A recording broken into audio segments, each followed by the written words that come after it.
dari keyakinan kelas itu adalah nilai-nilai yang kita yakini, nilai-nilai yang akan kita laksanakan. Sama seperti halnya dalam peraturan kelas. Tapi dalam keyakinan kelas nanti anak-anak membuat sendiri apa sih yang akan kita yakini bersama dan kita laksanakan. Nanti guru akan membagikan satu buah sticky note. Kalian menuliskan di situ apa sih keyakinan kalian pada semester 2 ini. Contoh, ada yang memberikan datang tepat waktu, misalkan, dan sebagainya. Kemudian nanti setelah selesai menuliskan, kita akan menempelkan keyakinan kelas pada kertas di depan. Kemudian nanti kalau ada yang sama, nanti kita pilah-pilah lagi. Nah, kata kuncinya dari keyakinan kelas ini, kita tidak boleh menggunakan kata yang negatif. Kita menggunakan kata-kata yang positif. Jangan membuang sampah sembarangan. Kita menggunakan buanglah sampah pada tempat. Paham ya? Ya, kita mulai. Guru akan bagikan kertasnya, kemudian nanti anak-anak bisa menuliskannya pada kertas yang guru bagikan. Silakan.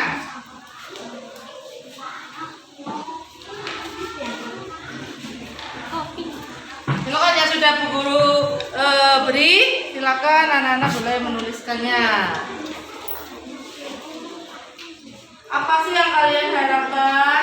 Nilainya apa saja sih?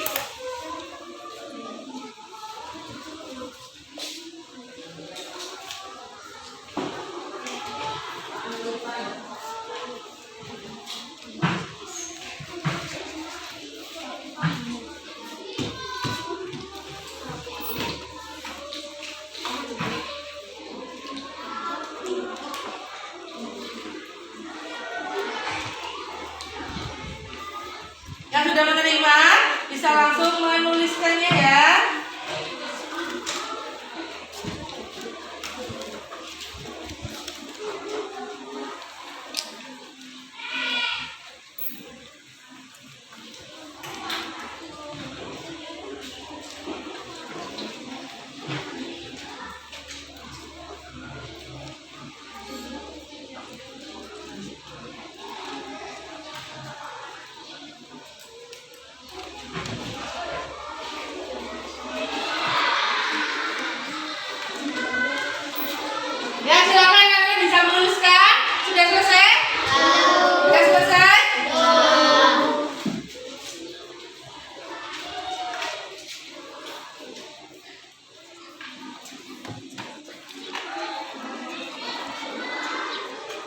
Tidak menggunakan kalimat yang negatif.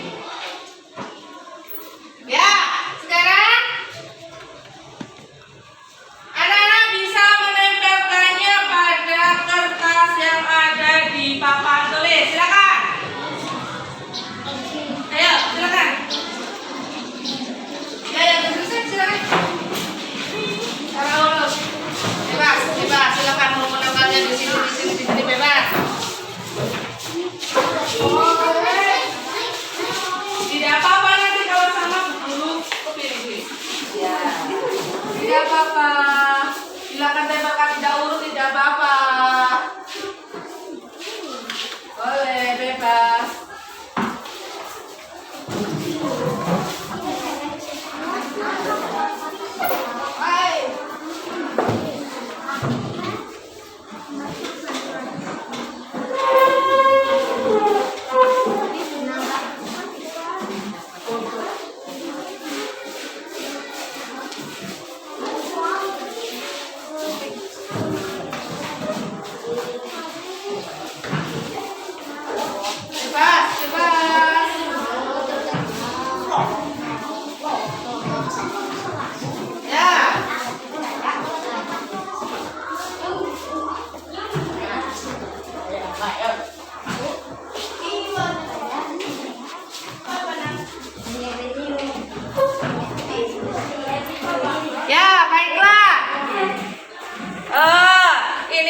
kesepakatan kelas yang sudah anak tuliskan akan Bu Guru bacakan ya. Tidak boleh berkelahi di kelas. Ini masih kata negatif ya.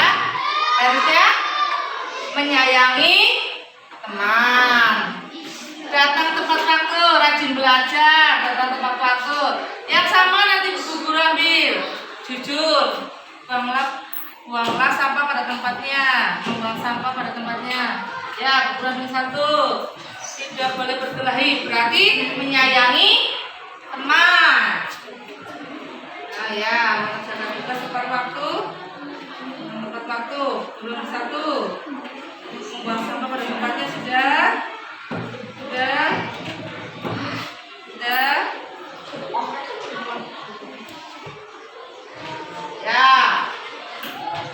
Ya, ini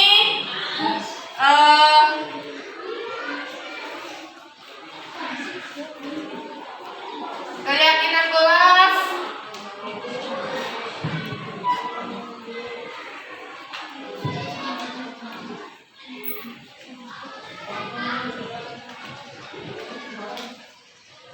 Nah, apa saja isinya? Ini yang Bu Guru ambil adalah isinya sama, ya. Yang pertama, menyayangi teman. Kemudian, datang tepat waktu. Rajin belajar, jujur, memakai seragam sesuai aturan, mengerjakan tugas tepat waktu, membuang sampah pada tempat sampah. Ya, ini adalah keyakinan kelas yang kita sepakati bersama, kemudian kita laksanakan selama 1 semester ini. Paham ya? Ya. Kemudian keyakinan kelas ini diharapkan dapat dilaksanakan dengan penuh tanggung jawab oleh anak-anak semua. Ini adalah bentuk dari kesepakatan kita bersama. Apa yang akan kita laksanakan, apa yang harus kita patuhi, apa yang harus kita yakini di semester ini. Kiranya hanya itu. Nanti setelah ini anak-anak boleh istirahat dulu. Kemudian akan kita lanjutkan pada pelajaran selanjutnya setelah istirahat. Sekian dari dulu. Wassalamualaikum warahmatullahi wabarakatuh. Waalaikumsalam warahmatullahi wabarakatuh.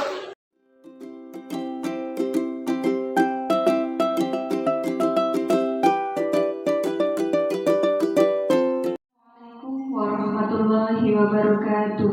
Waalaikumsalam warahmatullahi wabarakatuh. Kepada yang terhormat Wakil Kepala SD Negeri Bulusari 04, yang kami hormati Bapak dan Ibu Guru SD Negeri Bulusari 04. Pertama-tama marilah kita panjatkan puja dan puji syukur kehadirat Allah Subhanahu wa Ta'ala, bahwasanya pada kesempatan kali ini kita dapat berkumpul dalam acara diseminasi budaya positif oleh Ibu Rustin Fitriani Group. Yang pertama yaitu sambutan Wakil Kepala SD Negeri Bulusari 04 oleh Ibu Nike. Kami persilahkan Atas waktu yang diberikan oleh pembawa acara. Assalamualaikum warahmatullahi wabarakatuh. Waalaikumsalam warahmatullahi wabarakatuh.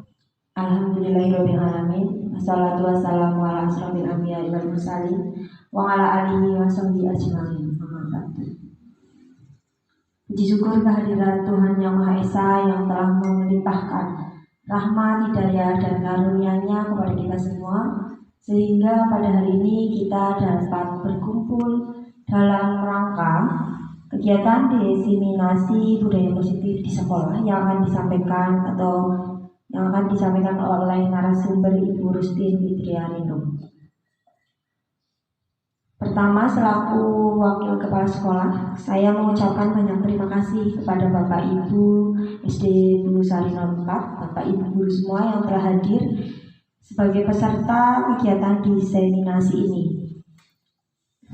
Kegiatan diseminasi ini saya rasa sangat bermanfaat untuk kita semua dalam meningkatkan budaya positif di sekolah dan juga untuk memajukan atau mengembangkan sekolah kita menjadi sekolah yang berbudaya seperti itu. Kemudian saya ucapkan terima kasih juga kepada Ibu Rustin Fitrianingrum yang nanti akan menjadi narasumber dalam kegiatan ini. Ibu Rustin Fitrianingrum ini adalah guru yang mengikuti program Guru Penggerak Angkatan 7, sehingga beliau mendapatkan kesempatan untuk menimba ilmu lebih dulu daripada kita. Nah, apa yang telah didapatkan oleh Ibu Rustin ini akan dibagikan atau didiseminasikan kepada kita semua. Saya mewakili kepala sekolah dan rekan-rekan guru mengucapkan banyak terima kasih kepada Ibu Rustin yang bersedia untuk menularkan, menyampaikan ilmu yang telah didapat. Dan saya doakan semoga ilmu itu bermanfaat bagi Ibu Rustin dan bagi kita semua. Kiranya hanya itu yang dapat saya sampaikan. Wabillahi taufiq wal hidayah. Wassalamualaikum warahmatullahi wabarakatuh. Waalaikumsalam warahmatullahi wabarakatuh. Terima kasih kepada Ibu Niken yang telah menyampaikan sambutannya. Untuk acara selanjutnya yaitu acara inti atau acara diseminasi budaya positif oleh Ibu Rustin Fitrianingrum. Kepadanya kami persilakan. 2, 3. Assalamualaikum warahmatullahi wabarakatuh. Waalaikumsalam. Pada yang terhormat Bapak Ibu Guru Hebat SDN Guru Sari Lompat, pertama-tama marilah kita panjatkan puja dan puji syukur kehadirat Allah Subhanahu wa Ta'ala bahwasanya pada kesempatan pagi hari ini kita dapat berkumpul bersama dalam acara diseminasi budaya positif.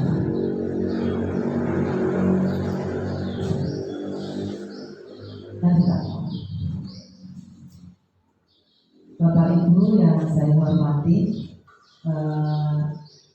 saya sedang mengikuti kegiatan calon guru penggerak Angkatan 7 Kabupaten Cirebon. Baiklah Bapak Ibu yang saya hormati, pada kesempatan kali ini kita akan membahas materi tentang budaya positif. Di sini ada budaya positif dan nilai-nilai kebajikan universal. Kegiatan tematik. Anda dan teman Anda akan melakukan kegiatan cobalah buka ya. Anda adalah A dan teman Anda adalah B. Anda mengepalkan salah satu tangan Anda. Coba bayangkan Anda memegang sesuatu yang sangat berharga di dalam kepala tangan Anda. Dan Anda perlu menjaga kepala tangan Anda karena itu adalah sesuatu yang sangat berharga bagi Anda. Monggo silakan dipraktekkan. Mengepalkan tangan. Anda membayangkan di dalam kepala tangan Anda itu adalah sesuatu yang sangat berharga dalam hidup Anda. Bisa apapun. Kemudian tugas rekan Anda adalah yang B, mencoba dengan segala cara untuk membuka kepala tangan Anda. Teman Anda itu boleh melakukan dengan cara membujuk, bisa menghardik, bisa mengintimidasi Anda, memarahi, menggoda, menggelitik, bahkan menawari Anda uang agar Anda mau membuka kepala tangan Anda. Lanjut Pak. Kemudian setelah melakukan itu, silakan bergantian. Anda dan teman Anda melakukan kegiatan yang sama. Teman Anda mengepalkan tangan Anda, dan Anda yang berusaha untuk membuka kepala tangan teman Anda. Kemudian jawablah pertanyaan berikut ini. Yang pertama, apakah Anda atau B membuka kepala tangan Anda? Mengapa? Apa alasan Anda atau B membuka kepala tangan Anda. Ya, bisa dijawab Pak? Tuh, monggo. Silakan, monggo Pak, bisa jawab. Yang pertama, Ya, yang pertama. kalau posisinya setara, pasti Iya. saya akan mempertahankan. Oh ya, kalau posisinya setara, Bapak akan mempertahankan. Ya. Alasannya? Alasannya karena kita setara. Ya, karena Bapak setara. Ya, kemudian sekarang yang kedua, apakah Anda atau B menutup kepala tangan Anda?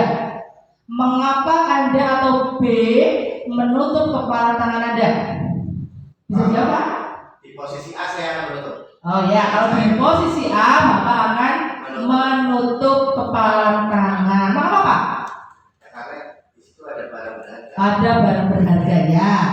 Kemudian sekarang kita ke pertanyaan ketiga.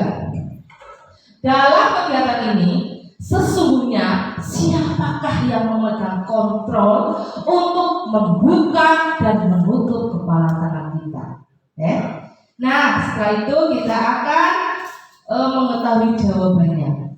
Nanti Pak. Nah, untuk jawaban nomor 1 dan nomor 2, jawabannya itu adalah bervariasi antara yang bersedia membuka dan yang tetap bertahan menutup kepala tangannya. Jadi tergantung situasi dan keinginan dari yang mengepalkan tangan atau yang membuka tangan. Dan untuk pertanyaan yang ketiga, siapakah yang memegang kontrol untuk menutup kepala tangan atau berusaha dengan segala cara untuk membuka kepala tangan rekannya? Jawabannya adalah tentu diri sendiri. Kita yang mengontrol kepala tangan kita. Apakah kita akan membuka kepala tangan atau apakah kita akan menutup kepala tangan? Yang mengontrol adalah diri kita. Tergantung kebutuhan kita pada saat itu. Boleh lanjut Pak? Kemudian ada perubahan paradigma teori kontrol atau teori pilihan atau ilusi kontrol. Seorang pendidik Dr. William Glasser dalam kontrol teori yang kemudian berkembang menjadi choice teori meluruskan miskonsepsi tentang makna dari kontrol. Untuk yang pertama itu adalah ilusi tentang guru mengontrol murid. Sebetulnya itu kita tidak bisa mengontrol murid. Yang sepertinya kita mengontrol murid itu karena murid mengizinkan kita untuk mengontrol dirinya. Kemudian untuk ilusi yang kedua, bahwa kritik dan membuat orang merasa bersalah itu dapat menguatkan karakter. Itu hanya ilusi ya. Kemudian yang selanjutnya teori dari Dr. William Glasser, ilusi bahwa semua penguatan positif, efektif dan bermanfaat. Nah, yang keempat, ilusi bahwa orang dewasa itu memiliki hak untuk memaksa. Lanjut Pak. Sekarang siapa sih yang sesungguhnya memiliki atau yang memegang kendali? Sebagaimana seorang bisa berubah dari paradigma stimulus respon kepada pendekatan teori kontrol oleh Stephen R. Covey mengatakan bahwa bila kita ingin membuat kemajuan secara perlahan, sedikit-sedikit ubahlah sikap atau perilaku Anda. Kita harus mengubah sedikit demi sedikit tentang perilaku kita. Namun, bila kita ingin memperbaiki cara-cara utama kita, maka kita perlu merubah kerangka acuan kita. Berarti yang kita ubah adalah kerangka acuan kita. Ubahlah bagaimana Anda melihat dunia, bagaimana Anda berpikir tentang manusia. Ubahlah paradigma Anda, skema pemahaman dan menjelaskan aspek-aspek tertentu tentang realitas. Lanjutkan. Nah, perubahan paradigma stimulus respon, teori kontrol atau teori pilihan itu yang pertama ada stimulus respon dan kedua adalah teori kontrol. Dalam stimulus respon, realitas atau kebutuhan kita itu sama, tetapi menurut teori kontrol realitas atau kebutuhan kita berbeda. Jelas berbeda ya, Pak Bu? Kemudian semua orang, kalau stimulus respon itu semua orang melihat hal yang sama. Sedangkan menurut teori kontrol, setiap orang memiliki gambaran yang berbeda. Untuk stimulus respon selanjutnya, kita mencoba mengubah orang agar berpandangan sama dengan kita. Sedangkan menurut teori kontrol, kita yang berusaha memahami pandangan orang lain ya, tentang dunia. Kemudian untuk stimulus respon selanjutnya, perilaku buruk itu dilihat sebagai suatu kesalahan. Sedangkan menurut teori kontrol, semua perilaku itu baik yang baik maupun yang buruk itu pasti memiliki tujuan.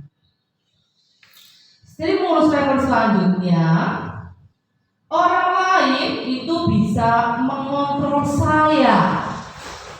Sedangkan untuk dengan teori kontrol, hanya saya yang bisa mengontrol diri saya sendiri. Stimulus respon selanjutnya, saya bisa mengontrol orang lain. Teori kontrolnya, Anda tidak bisa mengontrol orang lain. Stimulus respon selanjutnya, pemaksaan ada pada saat bujukan gagal. Menurut teori kontrol, kolaborasi dan konsensus menciptakan pilihan-pilihan baru. Menurut stimulus respon, model berpikirnya adalah menang kalah. Sedangkan menurut teori kontrol, model berpikirnya adalah menang-menang. Lanjut Pak. Sekarang kita menuju ke teori motivasi manusia. Tadi sudah kita bahas bahwa manusia melakukan sesuatu itu punya tujuan. Ini adalah menurut teori motivasi manusia, yang pertama adalah untuk menghindari adanya ketidaknyamanan atau hukuman. Apa yang akan terjadi jika saya tidak melakukannya?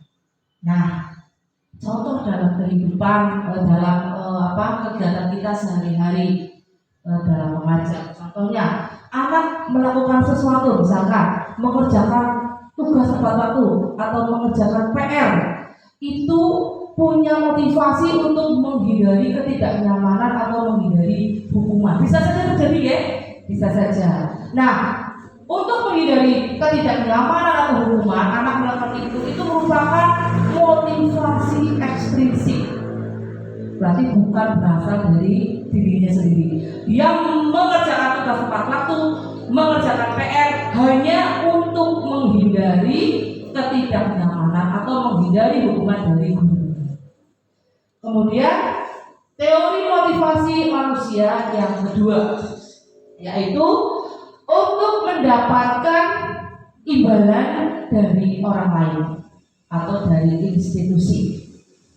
Apa yang saya dapatkan jika saya melakukannya? Itu pertanyaannya. Contoh dalam kegiatan kita sehari-hari dalam kegiatan pembelajaran. Contohnya, anak misalkan akan melaksanakan piket, hanya ingin mendapatkan bintang dari gurunya, karena gurunya kalau kalian nanti piket setiap hari, nanti kalian akan mendapatkan bintang dari bu guru. Nah, anak melakukannya berarti untuk mendapatkan imbalan dari orang lain atau dari institusi. Nah, anak melakukan itu karena motivasi ekstrinsik, jadi berasal dari luar dirinya. Kemudian teori motivasi manusia yang ketiga yaitu untuk menghargai diri sendiri. Pertanyaannya adalah, saya akan menjadi orang yang seperti apa sih jika saya melakukannya? Nah, contoh kegiatannya misalkan anak berangkat tepat waktu ke sekolah, tidak terlambat. Itu karena dia merasa kalau saya tidak tepat waktu berarti saya sudah tidak menghargai diri saya sendiri. Saya tidak bisa menghargai orang lain. Nah, itu adalah motivasinya timbul dari dalam dirinya sendiri. Itu termasuk adalah motivasi intrinsik untuk menghargai diri sendiri. Adalah 3 teori motivasi manusia. Yang pertama, untuk menghindari ketidaknyamanan atau hukuman. Yang kedua, untuk mendapatkan imbalan dari orang lain atau dari institusi. Dan yang ketiga adalah untuk menghargai diri sendiri. Ini yang kita harapkan anak kita atau murid kita itu motivasinya untuk menghargai diri sendiri, yaitu motivasi dari dalam dirinya atau motivasi itu. Lanjutkan. Kemudian tujuan dari disiplin positif ini apa? Tujuan dari disiplin positif adalah menanamkan motivasi yang ketiga tadi, menghargai diri sendiri kepada murid-murid kita, menjadi orang yang mereka inginkan, ingin jadi seperti apa, dan menghargai diri sendiri dengan nilai-nilai yang mereka percaya. Jadi ketika murid kita sudah memiliki motivasi tersebut atau menghargai diri sendiri, berarti murid kita sudah memiliki motivasi intrinsik yang berjangka panjang.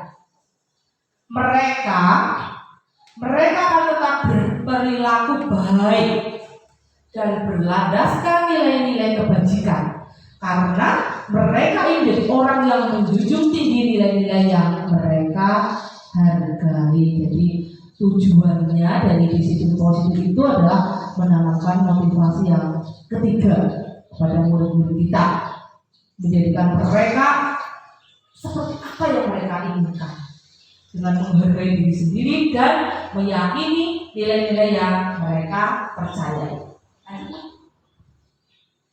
Kemudian ada makna disiplin.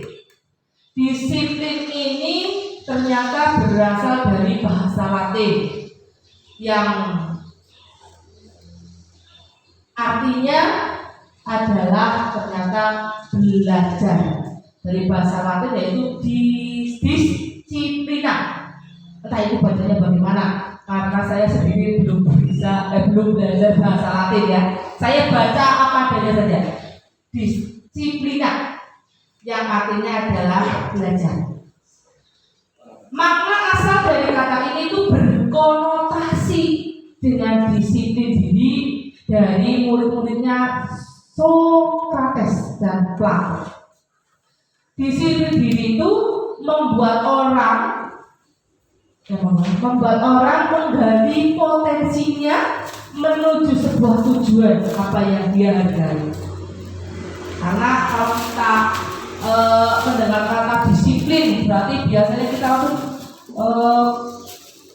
membayangkan kata kepatuhan, patuh, disiplin. Padahal sebenarnya disiplin itu artinya adalah belajar. Namun dalam budaya kita, makna kata disiplin itu telah berubah menjadi sesuatu yang dilakukan seseorang kepada orang lain untuk mendapatkan kepatuhan. Jadi disiplin itu harus patuh. Kecenderungan umum adalah menghubungkan kata disiplin dengan ketidaknyamanan, bukan dengan apa yang kita hargai atau pencapaian suatu tujuan yang mulia. Ya kan? Kita seringnya disiplin harus patuh, harus mematuhi peraturan, harus cenderung melakukan sesuatu, bukan tentang apa yang kita hargai atau pencapaian suatu tujuan yang mulia. Lanjut Pak. Sekarang tentang nilai kebajikan universal. Apa itu nilai-nilai kebajikan universal? Nilai-nilai kebajikan universal adalah sifat-sifat positif manusia yang merupakan tujuan mulia yang ingin dicapai oleh setiap individu. Jadi nilai kebajikan universal adalah sifat-sifat positif manusia yang merupakan tujuan mulia yang ingin dicapai oleh setiap individu. Nilai-nilai tersebut itu bersifat universal dan lintas bangsa, agama maupun latar belakang. Wah, kembali lagi bahwa setiap perilaku atau perbuatan itu memiliki tujuan, baik itu perilaku yang baik maupun yang tidak baik, yang positif maupun yang negatif. Itu menurut Dr. William Gibson. Kemudian dengan nilai-nilai kebajikan yang diyakini seseorang, maka motivasi intrinsiknya akan terbangun. Dengan nilai-nilai kebajikan yang diyakini oleh seseorang, maka motivasi dari dalam dirinya itu akan terbangun dengan sendirinya, sehingga menggerakkan motivasi dari dalam untuk mencapai tujuan yang mulia. Itu menurut Dian Gosen. Nilai-nilai kebajikan yang ingin dicapai oleh setiap anak di Indonesia tentunya adalah profil belajar Pancasila, ya, adalah dimensi-dimensi dari profil pelajar Pancasila. Yang pertama ada apa Pak Bu? Beriman dan bertakwa kepada Tuhan Yang Maha Esa dan berakhlak mulia. Nah, itu tujuannya yang pertama. Jadi profil pelajar Pancasila. Kemudian yang kedua, dimensi dari profil pelajar Pancasila adalah mandiri. Ya. Yang ketiga, dimensi dari profil pelajar Pancasila adalah bernalar kritis. Bernalar kritis berarti anak diminta untuk memecahkan sesuatu berdasarkan apa yang pengetahuan yang dia miliki. Kemudian berkebinekaan global. Ya, tentunya di Indonesia dari Sabang sampai Merauke memiliki beragam suku bangsa, agama, bahasa, ras dan sebagainya yang perlu kita hargai keberagamannya. Kemudian dimensi yang berikutnya adalah bergotong royong. Kalau dalam kelas kita bisa dengan berkolaborasi, bekerja sama, berkolaborasi. Misalkan dalam diskusi, anak-anak kita diharapkan bisa berkolaborasi dengan teman yang lain, Anak-anak kita diharapkan untuk bisa aktif dalam memecahkan suatu permasalahan. Kemudian dimensi yang terakhir adalah kreatif. Anak di sini diharapkan dapat tumbuh dan berkembang, dapat menjadi siswa yang kreatif, yang bisa mengungkapkan atau bisa mengembangkan imajinasinya. Kemudian lanjut Pak. Nah, sekarang Bapak Ibu saya tanya, bolehkah kita memberikan hukuman kepada murid kita, Pak Bu? Boleh tidak boleh? Ya. Kalau menurut Bu Ida boleh tidak Bu? Boleh. Boleh. Alasannya Bu? Alasannya Eh, kita mau hukum anak itu ada ada tujuannya. untuk mendidik. Untuk mendidik ya. Tidak boleh hukuman yang fisik. Tidak boleh hukuman yang fisik ya. Kalau yang kedua, bolehkah kita memberikan penghargaan kepada murid kita? Boleh. Ya, boleh ya. Ya. Contohnya apa Bu? Dapat nilai. Mendapatkan nilai yang bagus. Terus? Mendapatkan hadiah. Terus? Apa lagi? Bisa mendapatkan bintang, gitu ya? Oh ya. Kita akan tahu jawabannya sebentar lagi. Monggo di Bapak. Nah, ternyata penghargaan itu berlaku sama dengan hukuman. Dalam arti meminta atau membujuk seseorang melakukan sesuatu untuk memenuhi suatu tujuan tertentu dari orang yang meminta atau membujuk. Jadi ternyata penghargaan dan hukuman itu sama. Dorongannya adalah eksternal dan akan ada yang namanya faktor ketergantungan ternyata. Kalau misalkan kerjakan nanti mau dimana sama Pak Guru, mau dihukum sama Pak Guru, dihukum sama Bu Guru. Nah itu ternyata akan ada faktor ketergantungannya. Berarti anak itu, murid kita itu melakukan sesuatu itu bukan karena dia menghargai dirinya sendiri, tapi karena ada faktor dari eksternalnya. Ya. Dan itu akan ada ketergantungan. Kalau kita memberikan bintang misalkan, jangan berisik anak-anak. Nanti yang tidak berisik yang dia akan Bu Guru beri bintang. Jadi ketika dia melakukan itu, murid melakukan itu hanya karena ingin mendapatkan bintang. Iya.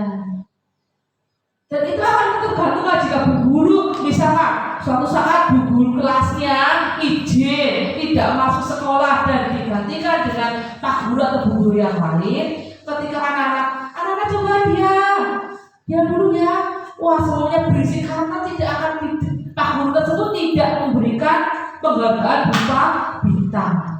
Jadi anak itu tidak berisiknya itu bukan karena dari dalam dirinya, tapi karena ketergantungan, karena penghargaan yang diberikan oleh gurunya. Ya, gitu. Nah, apa sih yang bisa kita berikan kepada murid kita?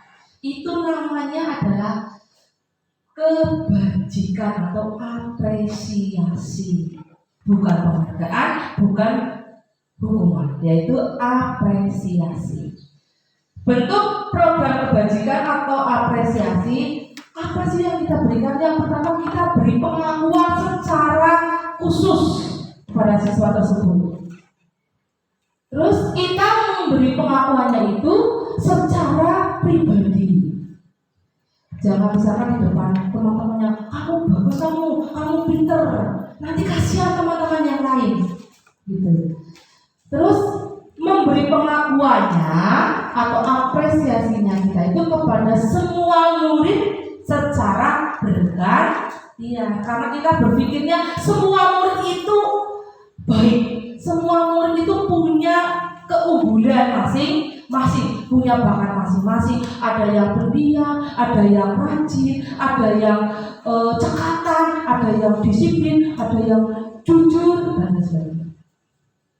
Kemudian kita memberikan pengakuannya itu secara konsisten.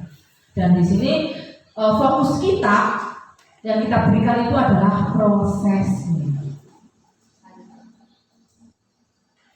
Ya. Contoh dari pengakuan atau apresiasi kebajikan yang bisa kita lakukan kepada murid kita. Yang pertama, untuk pembuka itu ada kalimat begini. Kemarin saya perhatikan bla bla bla bla bla bla bla. Berarti kita sudah memberikan perhatian. Kemarin saya perhatikan bla bla bla bla bla. Itu nilai kebajikannya adalah rasa empatimu besar sekali. Situasinya contohnya pada saat menolong murid baru di kelas kita. Kemarin Bu Guru memperhatikan kamu tidak memakai sepatu warna hitam ya. Nah, itu contoh pengakuan atau apresiasi dari kebajikan. Kemudian contoh yang kedua, saya menghargai titik-titik.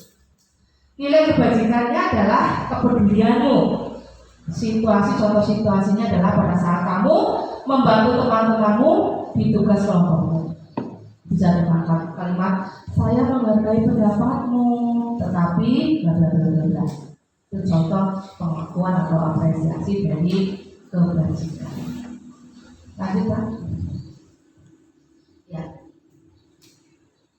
Program disiplin positif itu biasa kita namakan dengan restitusi.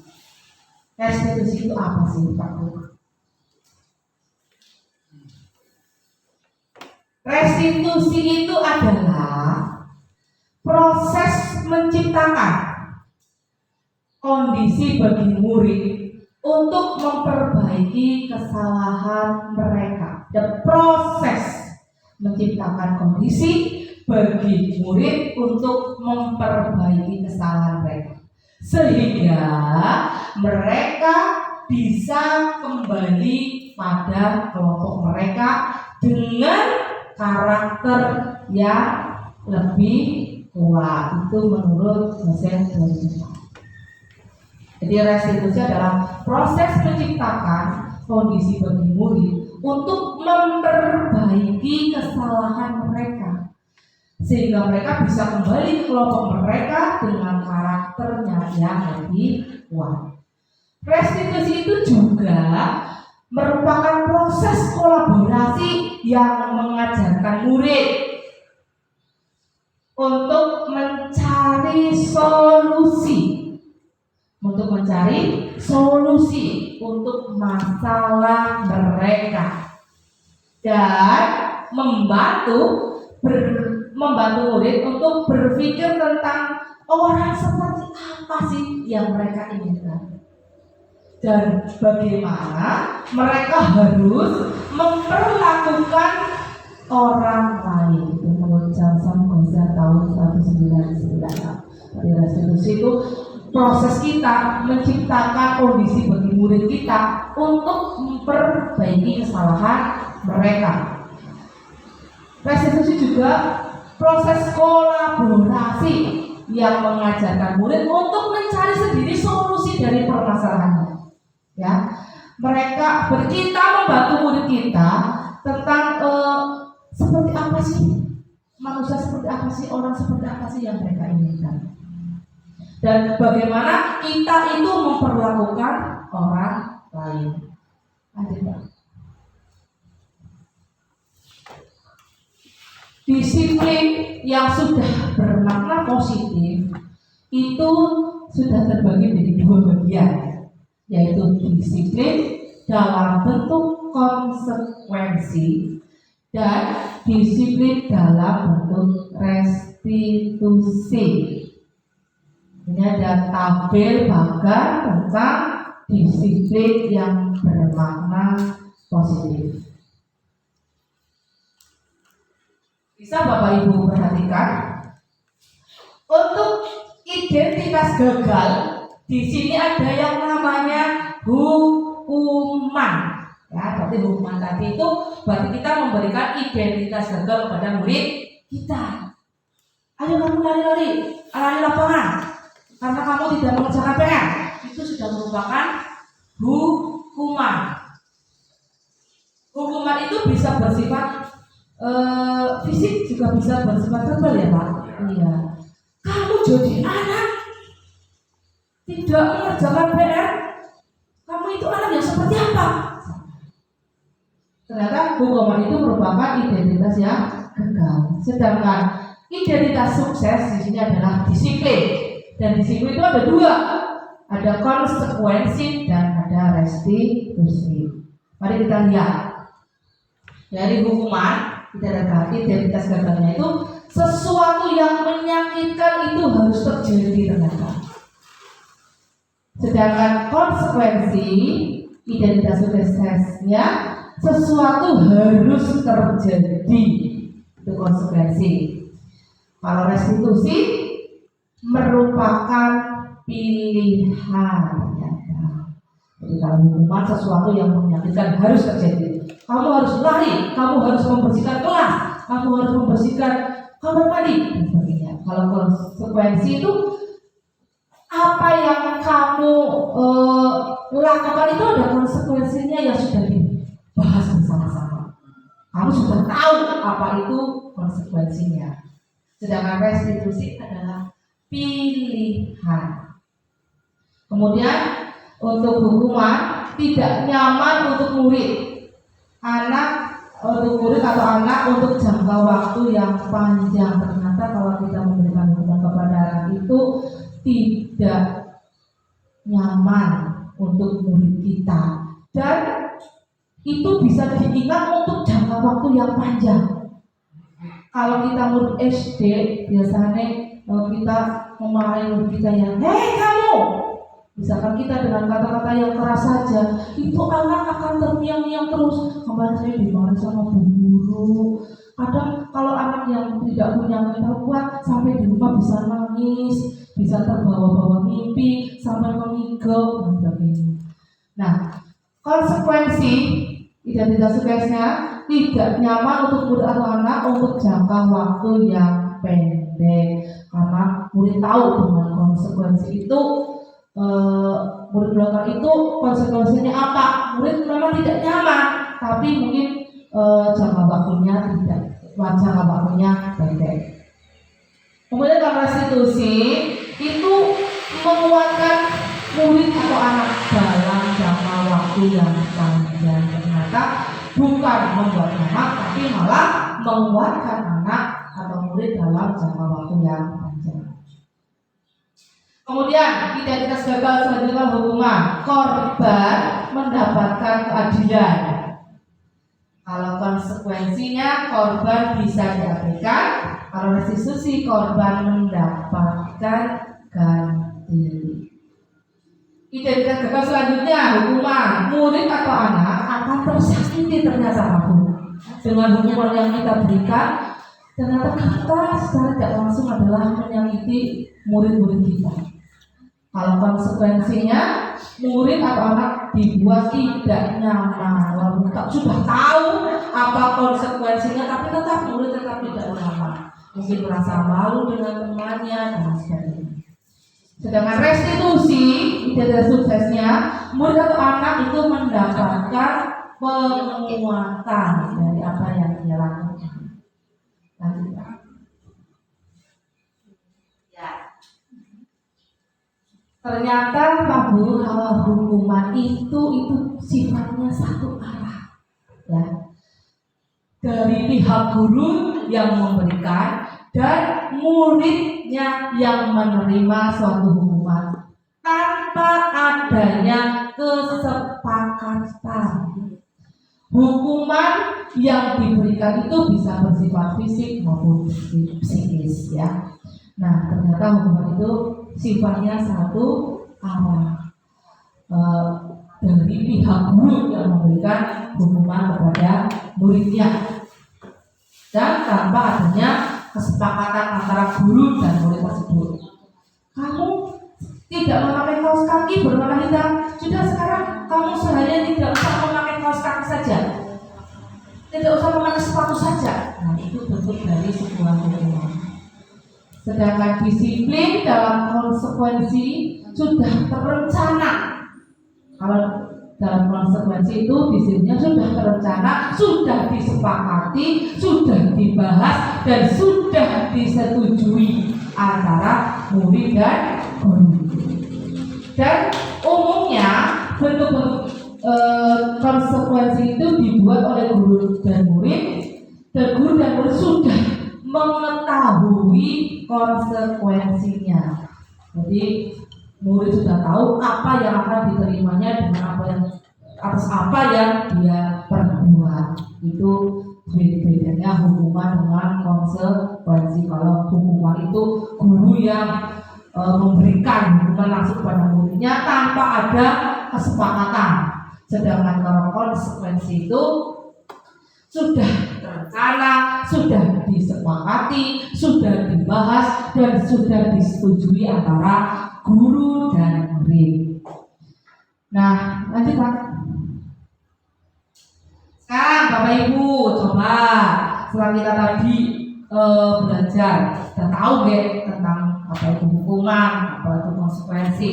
Nah sekarang kalau menurut Bapak Ibu termasuk hukuman atau konsekuensi kah? Pertanyaan-pertanyaan berikut ini. Untuk yang pertama, mencatat 100 kali di dalam buku kalimat saya tidak akan terlambat lagi karena terlambat ke sekolah. Menurut Bapak Ibu, untuk tindakan guru yang pertama ini termasuk hukuman atau konsekuensi?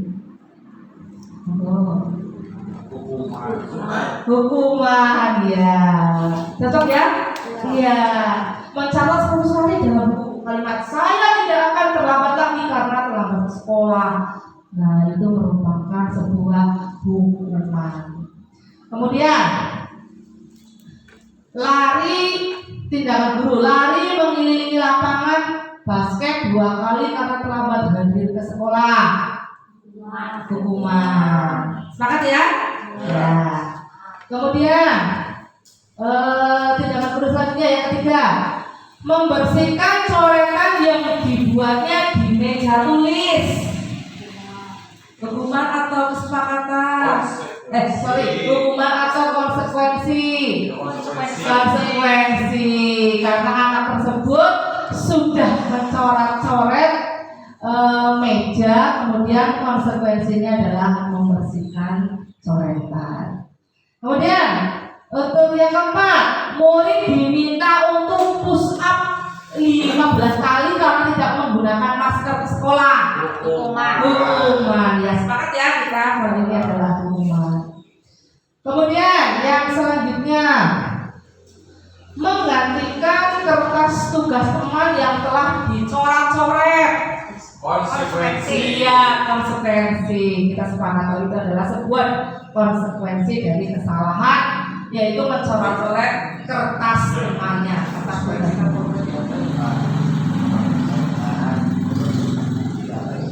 Ya, lanjut.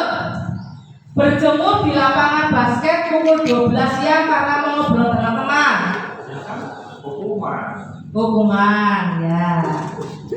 Murid diminta bertelanjang kaki sepanjang hari karena tidak menggunakan sepatu warna hitam sesuai dengan peraturan sekolah.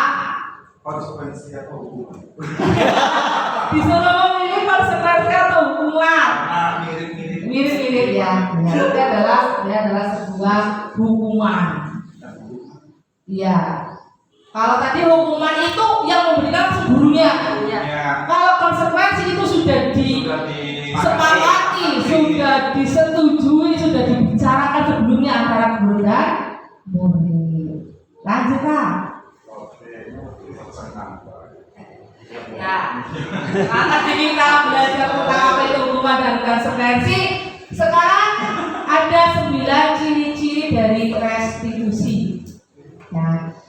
Yang pertama, restitusi itu bukan menebus kesalahan, namun untuk belajar dari kesalahan. Beda lagi ya, hukuman konsekuensi sekarang restitusi. Ternyata restitusi itu bukan untuk menebus kesalahan, namun untuk belajar dari kesalahan. Yang kedua, ciri-ciri dari restitusi adalah memperbaiki hubungan. Yang ketiga, restitusi itu merupakan tawaran, bukan lagi sebuah paksaan. Restitusi itu menuntun untuk melihat ke dalam diri kita. Ya, kita dituntut dalam restitusi itu untuk melihat ke dalam diri kita. Kemudian selanjutnya, restitusi itu mencari kebutuhan dasar yang mendasar. Restitusi diri adalah cara yang paling baik. Restitusi itu berfokus pada karakter, bukan pada tindakan. Restitusi fokusnya pada solusi. Restitusi itu mengembalikan murid yang berbuat salah kepada kelompoknya. Ini adalah ciri-ciri dari restitusi. Bukan untuk menebus kesalahan, namun untuk belajar dari kesalahan tersebut, memperbaiki hubungan, tawaran bukan paksaan, menuntut untuk melihat ke dalam diri kita, mencari kebutuhan dasar, dan berfokus pada karakter bukan pada tindakan. Restitusi itu adalah fokusnya pada solusi dan mengembalikan murid yang merasa bersalah itu pada kelompoknya. Lanjut Pak. Nah, setelah itu mengapa tidak peraturan kelas saja? Mengapa kita harus pakai kata keyakinan kelas? Nah, mengapa kita memiliki peraturan harus datang tepat waktu pada saat mengikuti pelatihan? Jawabannya apa?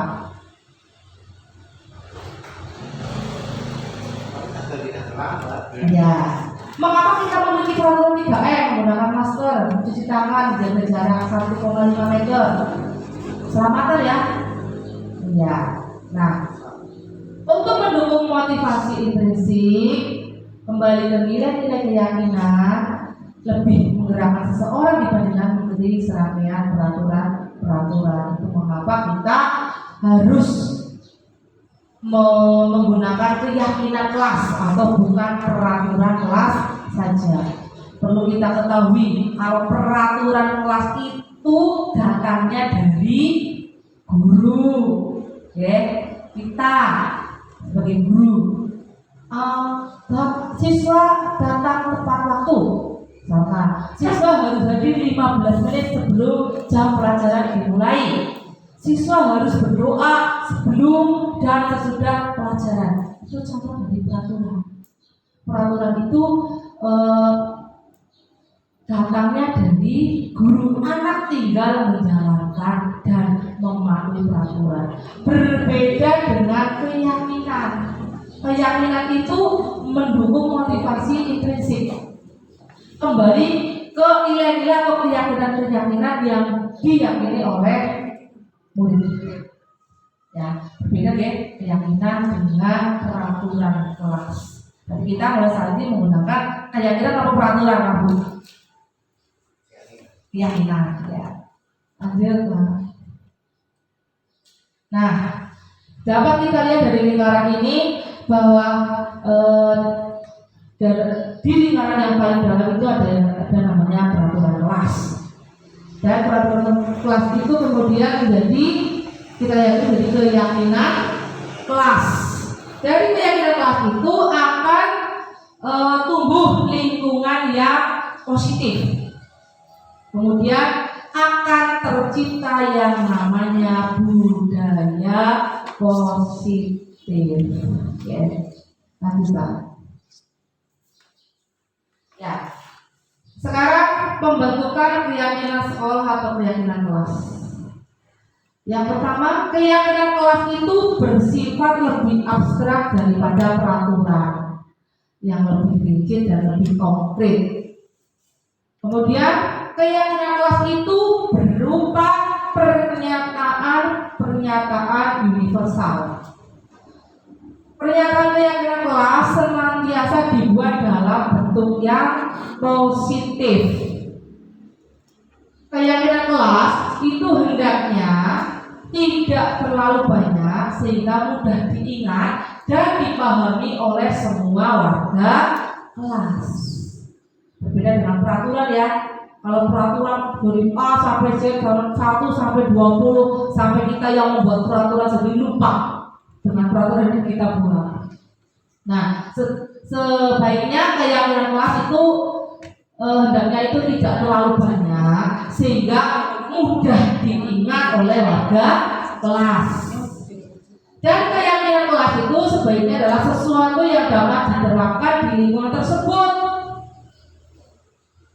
Semua warga kelas hendaknya ikut berkontribusi dalam pembuatan keyakinan kelas lewat kegiatan curah pendapat. Bersedia meninjau kembali keyakinan kelas dari waktu ke waktu. Berarti nanti Bapak Ibu sudah bisa kembali ke kelas dengan tidak membuat peraturan kelas, tapi sudah membuat yang namanya keyakinan kelas yang dibuat oleh Bapak dan Ibu guru dengan muridnya. Disepakati nilai-nilai seperti apa sih yang diharapkan. Yang diharapkan itu tidak terlalu banyak sehingga nanti akan mudah diingat baik oleh gurunya maupun oleh muridnya. Lanjut Pak. Ya, contoh dari peraturan dan keyakinan kelas, Bapak Ibu bisa dilihat ya. Kalau peraturan contohnya selalu kembalikan buku ke tempatnya. Nah, kalau keyakinan kelasnya tanggung jawab, ya. Tanggung jawab itu bisa meliputi bermacam-macam, bisa selalu mengembalikan buku ke tempatnya, mengembalikan sapu pada tempatnya, dan sebagainya. Kemudian contoh yang lain, peraturan kelasnya dilarang mengganggu orang lain.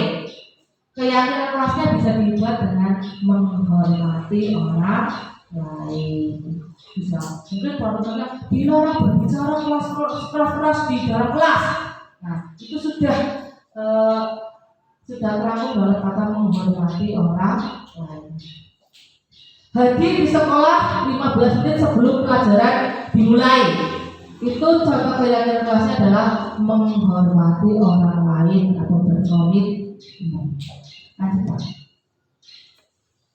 Ya, tadi kita sudah tahu tentang peraturan kelas dan keyakinan kelas. Mana sih yang seharusnya kita yakini, yang harusnya kita lakukan.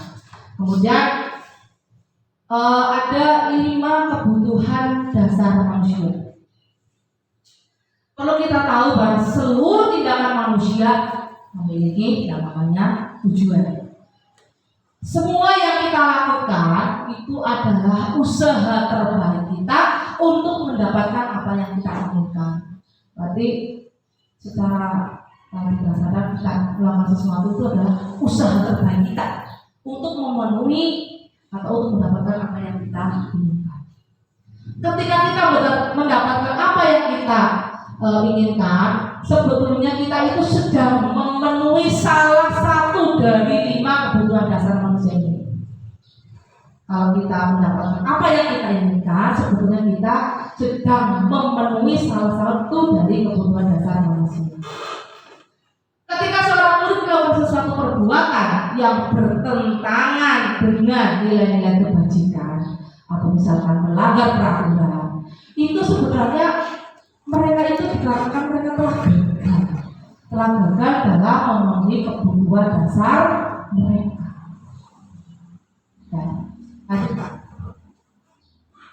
Nah, ini dia 5 kebutuhan dasar manusia.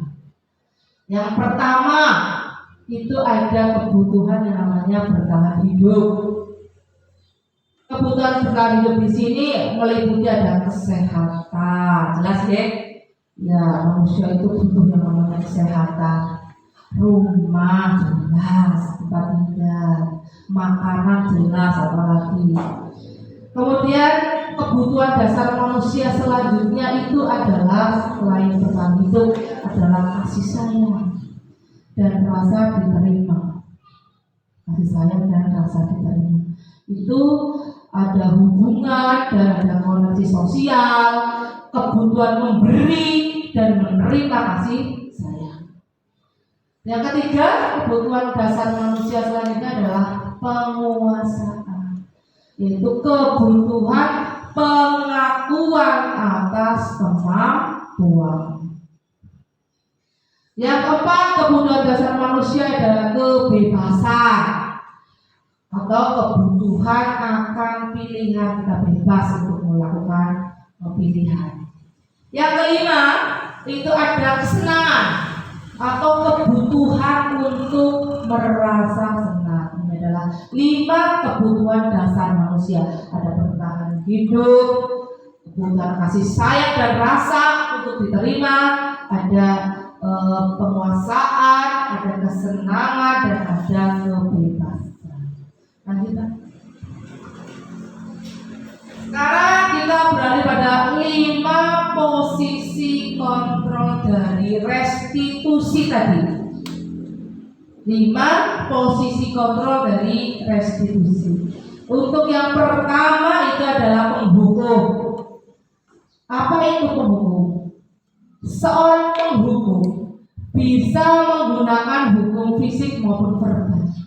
Orang-orang yang menjalankan posisi penghukum senantiasa mengatakan bahwa sekolah memerlukan sistem atau alat yang dapat lebih menekan murid-muridnya lebih dalam lagi.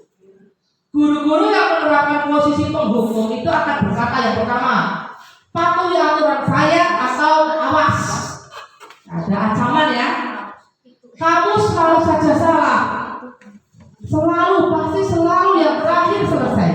Nah, guru seperti ini senantiasa percaya hanya ada satu cara agar pembelajaran bisa berhasil, yaitu caranya dia. Lanjutkan. Ya. Posisi kontrol yang kedua yaitu membuat merasa bersalah. Pada posisi ini biasanya guru akan bersuaranya lebih lembut. Kalau tadi menghukum suaranya keras, suaranya melotot. Kalau pada posisi membuat merasa bersalah, biasanya guru suaranya lebih lembut. Pembuat rasa bersalah akan menggunakan keheningan yang membuat orang lain merasa tidak nyaman, bersalah atau rendah diri. Membuat merasa bersalah. Kata-kata yang keluar dengan lembut akan seperti, ibu sangat kecewa sekali dengan kamu. Berbeda dengan tadi menghukum ya. Berapa kali Bapak harus memberitahu kamu ya? Gimana coba kalau orang tua kamu tahu kamu berbuat begini? Di posisi ini, murid akan memiliki penilaian diri yang buruk tentang diri mereka. Jadi murid merasa dirinya itu buruk. Murid merasa tidak berharga dan telah mengecewakan orang yang disayangi. Posisi kontrol yang kedua adalah guru sebagai pembuat merasa bersalah. Lanjut. Untuk posisi yang kelima itu adalah teman. Guru pada posisi ini tidak akan menyakiti muridnya, namun akan tetap berupaya mengontrol murid melalui persuasi. Posisi teman pada guru bisa negatif maupun bisa positif. Positif di sini berupa hubungan baik yang terjadi antara guru dan murid. Guru di posisi teman menggunakan hubungan baik dan humor untuk mempengaruhi seseorang. Mereka berkata, ayo bantulah bagi bapak ya. Ayo ingat tidak bantu makan. Ya sudah, hal ini tidak apa-apa, nanti dibantu bereskan. Nah, hal negatif dari posisi teman adalah bisa suatu saat guru tersebut tidak membantu, maka murid tersebut akan merasa kecewa dan akan berkata, saya pikir bapak atau ibu adalah rekan saya. Murid merasa dikecewakan dan tidak mau lagi berusaha. Hal yang mungkin timbul adalah murid hanya akan bertindak untuk guru tertentu dan tidak untuk guru lainnya. Murid itu akan tergantung atau ketergantungan kepada guru tersebut. Ini adalah posisi kontrol yang ketiga, yaitu adalah posisi kontrol sebagai teman. Kita memposisikan diri kita sebagai teman kepada murid kita. Lanjutkan. Kemudian posisi kontrol restitusi selanjutnya yaitu adalah pemantau. Memantau berarti mengawasi. Pada saat kita mengawasi, kita bertanggung jawab atas perilaku orang-orang yang kita awasi. Posisi pemantau berdasarkan pada peraturan-peraturan dan konsekuensi. Dengan menggunakan sanksi atau konsekuensi, kita dapat memisahkan hubungan pribadi kita dengan murid. Sebagai seseorang yang menjalankan posisi pemantau, pertanyaan yang diajukan oleh seorang pemantau biasanya adalah, peraturannya apa? Apa yang telah kamu lakukan? Sanksi atau konsekuensinya apa? Seorang pemantau sangat mengandalkan perhitungan catatan data yang dapat digunakan sebagai bukti atas perilaku seseorang.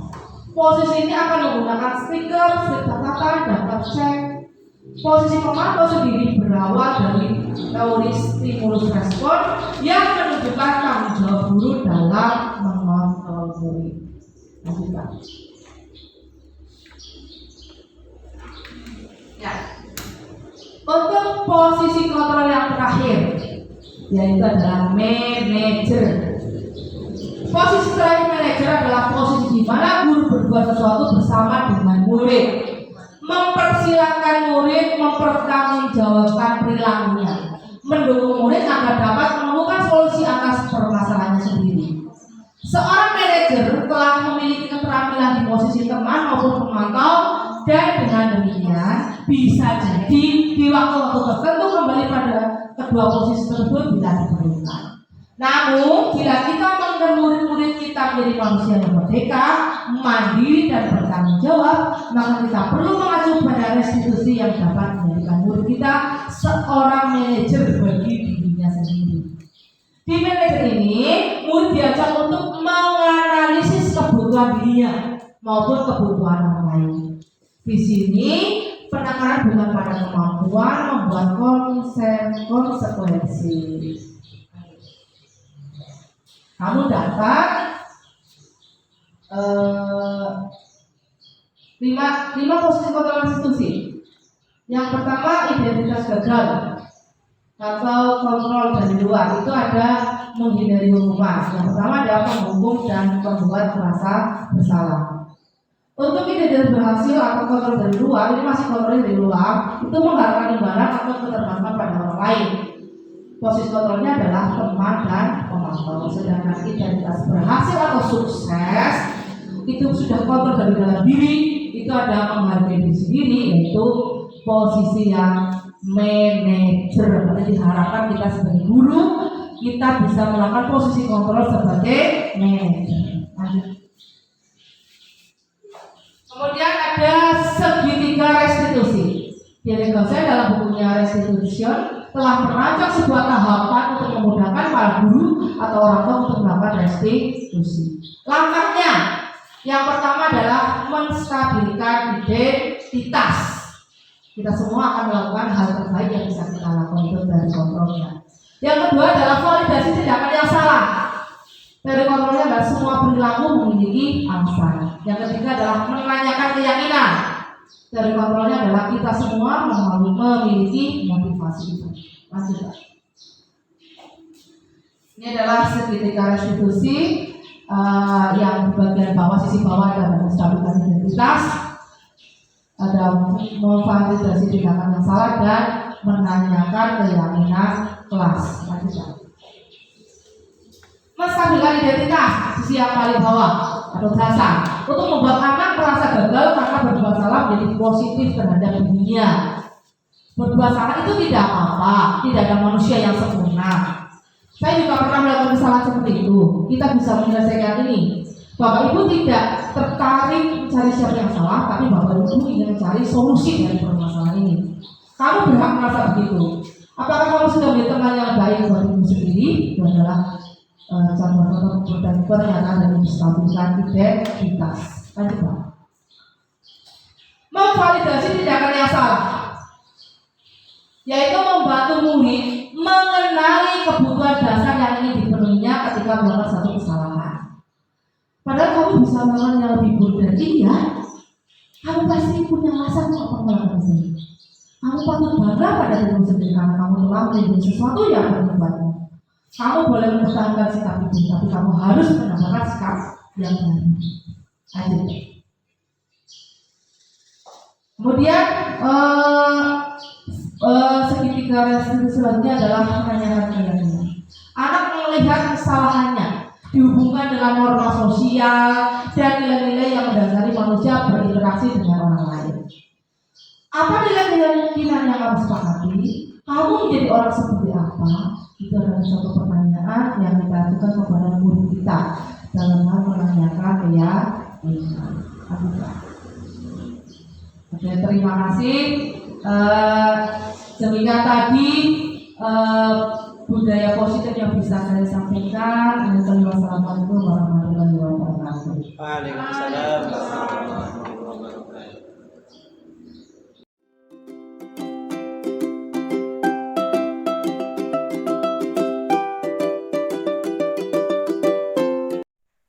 Assalamualaikum warahmatullahi wabarakatuh. Nama saya Haryati, saya guru SDN Belusari 04. Diseminasi yang sudah dilaksanakan oleh Bu Rustin mengenai budaya positif, saya memahami bahwa dalam pembuatan keyakinan kelas melibatkan siswa, sehingga menambah kepercayaan diri pada siswa dalam melaksanakan keyakinan kelas. Kemudian dalam menyelesaikan masalah menggunakan langkah segitiga restitusi, yaitu menstabilkan identitas. Kemudian memvalidasi tindakan yang salah, dan langkah yang terakhir menanyakan keyakinan. Dalam hal ini, murid yang mencari solusi atas permasalahan yang dihadapi. 5 posisi kontrol yang dapat diterapkan oleh guru, diantaranya yang pertama yaitu penghukum, yang kedua pembuat merasa bersalah, yang ketiga teman, yang keempat pemantau, dan yang kelima adalah manajer. Dari posisi yang paling baik dilakukan guru adalah posisi manajer, yaitu agar murid mencari solusi atas permasalahannya sendiri. Demikian testimoni dari saya. Wassalamualaikum warahmatullahi wabarakatuh.